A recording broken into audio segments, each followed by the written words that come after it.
I think of things that Sandy has done for me in life, one of the very first things she did was when my first book came out years ago, she made me a little plaque, and she just put the face of the book cover in it.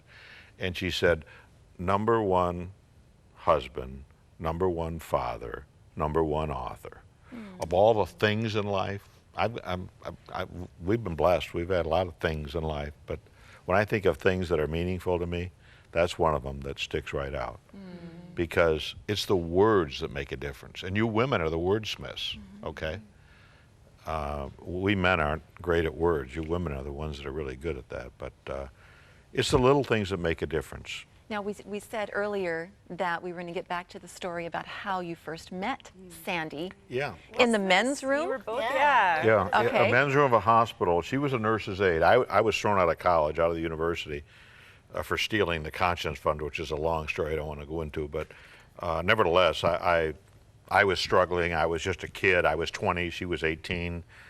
And we met, and we started to date. And literally, I fell for that woman just immediately. And at that point in my life, if there's one thing I didn't want to be in life, it was a Christian. I mean, flat out. I thought Christians were the geekiest people known to mankind. And we dated several months, and I worked the 7 to 3 shift with her, and I'd get to work at 5:30 in the morning just to steal a kiss or two in a hallway. And I mean, I was in love with this woman. And then she popped the question. Wow. And she said, would you like to go to church with me? and I remember thinking, oh no, she's one of them. She's one of them. And I remember saying to her, oh boy, yeah, I'd love to go to church. Now, what I want you to understand is I was lying through my teeth. I didn't want to go to church. I remember being in her church thinking, no chick's worth this. And then she wanted me to go to church at night. Why would you go to church at night? You've already been there in the daytime, you know? But it was in that Sunday night service that my life changed one night. And it was, so Sandy was really a key. But notice she didn't beat me over the head. Notice she didn't grab me by the scruff of the neck or twist my earlobe and say, you will do this, you will do that.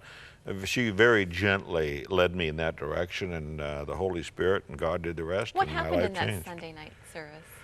Well, I tried to avoid the pastor as much as I could. And every time he was talking about the guy who knew who Jesus Christ was in his head, but he didn't know who he was in his heart, I knew he was talking about me.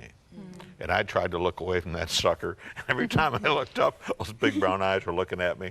And what I remember best is the sweat was profusely coming off my brow. And everything that happened that night, I really didn't want to have happen. It was really a matter of being convicted by God's Holy Spirit. And I remember leaving that church that night feeling clean for the first time. And see, I as a senior in high school, I graduated 4th and bottom of my class, couldn't get in college, couldn't get in night school at the University of Buffalo, couldn't get in Erie County Community Technical School, back in those days they called it that. So I was going nowhere in life. And God did a miracle in my life because he gave me motivation. I became a professor, a dean of students at the University of Arizona. Oh. I've written 36 books. Now you tell me what happened. So we talk about life change, my life changed. So I'm still that little brat, still that little baby of the family who loves to have fun. And if I go to New York and I'm doing one of those big shows, you know, my litmus test is, do I get the jaded New York cameraman to laugh? If I make them laugh, I walk out, you know, and I say, isn't that funny? The little boy or little girl you once were, guess what? You still are. So God uses us as we are. Cheryl and I are babies of the family. We're talking about how much we love to have just fun. We love fun. Well, I love it when people laugh at my jokes. It's like giving me $5 or 10 maybe. Yeah. Or a ball like a seal. But see, But see, I need Mrs. Uppington because Mrs. Uppington straightens me up. I came home from CBS once, and I said, well, how'd you like the spot, honey? And she said, oh, you were good. I said, what does that mean? She said, you were good. I said, all right, what didn't you like about it? She said, did you have to blow your nose in your tie? Blow your nose in your I tie? did. Yeah, Harry Smith was interviewing me, and we were about out of time. The floor director gave us the wrap sign, and I saw it, and Harry didn't. So I knew we didn't have much time. And Harry said, oh, by the way, Dr. Lane, we never got into your birth order. Well, I didn't have time. I mean, they're counting it down. So I took my tie hat on, and I feigned blowing it in my nose like, to say, I'm a baby of the family, Harry. I'd do anything for a laugh. Well, Mrs. Uppington didn't think that was particularly funny. It's like, And she looked at me and says, you are a respected psychologist. People will come to you. They listen to you, Kevin Leman. You should never do that. I mean, she gave it to me good. But see, a baby needs a firstborn To help grounded. straighten you up. To keep you Is grounded. that- And she needs the baby to help lighten her up. Yeah. Hey, honey, when you coming to bed? I can't come to bed. My checkbook is 25 cents off. What? My checkbook, I won't balance. It's 25 cents off. It's driving me crazy. I'll give you a quarter. Come to bed. But is that the secret, though? Because you're saying, Yeah. I mean, I'm looking at you, 42 years, and you're saying most marriages don't make it past 7. Yeah. So how do you do it? Because, I mean, there's a lot of people, I mean, divorce, more they say in the church, right? More, Well- and it's 50%. So, I mean, you've got people staying together, divorcing around us. You How do you- really, marriage is a lot of work.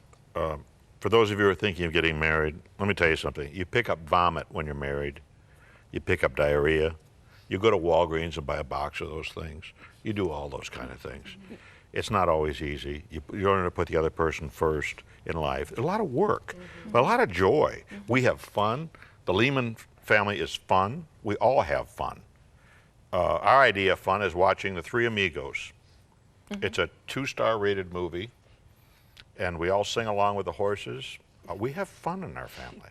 Sandy and I take time away with just the two of us. We've had an active sex life all of our life. I mean, I'd like to write a book someday called Sex in the Walker. I mean, I think that's an important part of life. And in the church, we don't talk much about it. That's an essential part of being close and being a part of what marriage should be. So there's a lot of elements that go into it, but marriage, I think, is the greatest thing going.